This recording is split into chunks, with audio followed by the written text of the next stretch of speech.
Problem solving. 2026 లో recruiters problems fix చేయగలరా, bugs ని ఫైండ్ అవుట్ చేయగలరా, ఎర్రర్స్ ని సాల్వ్ చేయగలరా అన్నది చూస్తున్నారు. ఓకే. ఇక్కడ డేటా సైన్స్, ఏఐ అన్నది టూల్స్ మాత్రమే, బట్ బగ్స్ ని ఫిక్స్ చేసే బేస్మెంట్ అన్నది కావాల్సి ఇక్కడ.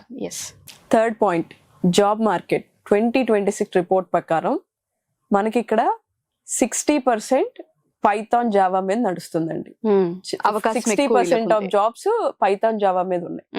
25% వచ్చి ఫుల్ స్టాక్స్ వాటికి ఉన్నాయి. 15% మాత్రమే డేటా సైన్స్ ఏఐకి ఉన్నాయండి. అది తెలియక జనాలందరూ డేటా సైన్స్ ఏఐ ని పరిగెడుతున్నారు ఈ రోజు. మా దగ్గరకు కూడా ఎక్కువ డేటా సైన్స్ కావాలి, ఏఐ కావాలి, ఓన్లీ ఇవే కావాలి, మీరు ఇవి నేర్పిస్తారా అని చెప్పి వస్తున్నారు.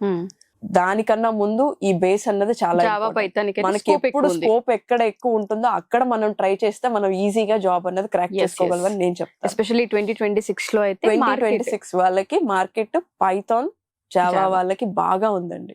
దాన్ని కాన్సన్ట్రేట్ చేసి వాళ్ళ బేస్మెంట్ స్ట్రాంగ్ చేసుకుంటే అది వాళ్ళకి హెల్ప్ అవుతుంది, ఈజీగా క్రాక్ చేసుకోగలరు.